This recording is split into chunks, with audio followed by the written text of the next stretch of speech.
Mental health and addiction, two problems people are not always open to talking about, but with the sad and apparent suicide of country singer Mindy McCready yesterday, we wanted to see how these health issues are affecting Utahns.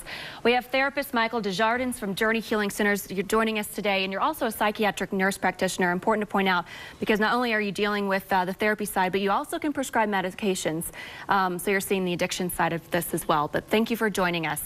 First of all, how big of an issue are these addictions in Utah? Well, the addictions are a huge issue in Utah. We have some of the highest rates in the country. Prescription drug abuse has been a huge problem here in Utah. Right now, methamphetamine is the #1 reason for treatment admissions in Utah, but we're also seeing a lot of heroin as well as marijuana and still alcohol. And Mindy McCready, the reason we're kind of tying her into this, because she battled addictions throughout her career.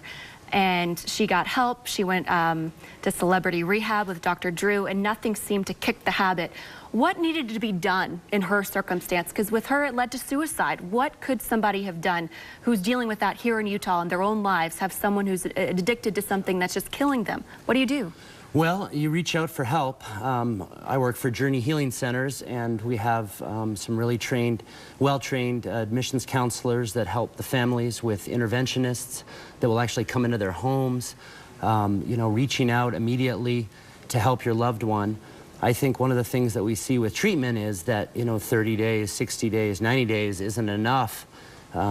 Sober living facilities where they actually step down to some outpatient services, and then continued monitoring for several months are really important. It takes probably a good year for the brain to stabilize after you've become addicted to drugs. So if you just jump right back out into society after 30 days, you're gonna struggle. You need to have, or need to be, a big support system for that person. Huge support system. You have to change. I mean, really, we say, in treatment, you have to change one thing, everything.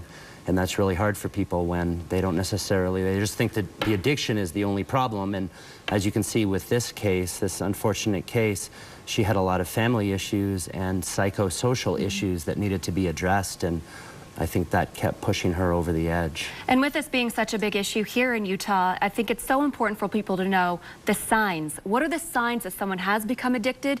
And then what are the signs that they're a potential risk to themselves? Sure. Signs that somebody has become addicted are change in behavior. Oftentimes their moods will go from really sad to really happy, a lot of impulsivity, doing things that aren't normal for them. Changing it kind of depends on the age group, but for younger people, they can change their friends. They start to become more isolative, spending a lot of time in their rooms. For older people, they're not doing very well at their jobs.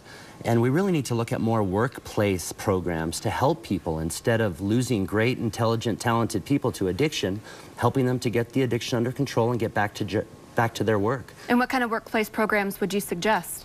Well, for professionals in recovery, for example, programs with monitoring with the state. There's some great programs in Utah with the Utah Recovery Assistance Program.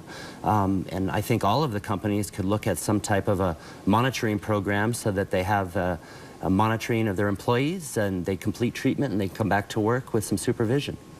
And really quickly, last question, methamphetamine, that's a big drug. You can tell a big difference in someone, but are there people who can mask it a little bit better? Well, absolutely. The initial stage of drug abuse is very easy to mask. People will oftentimes with methamphetamine go off on their own, but people will take it just to lose weight. They'll take it to increase their attention and focus. And, as it gets worse and worse over time, then it becomes harder to hide, and people pick up on the symptoms. Okay. Michael Desjardins with Journey Healing Centers, thank you so much for coming on today. I really appreciate your time.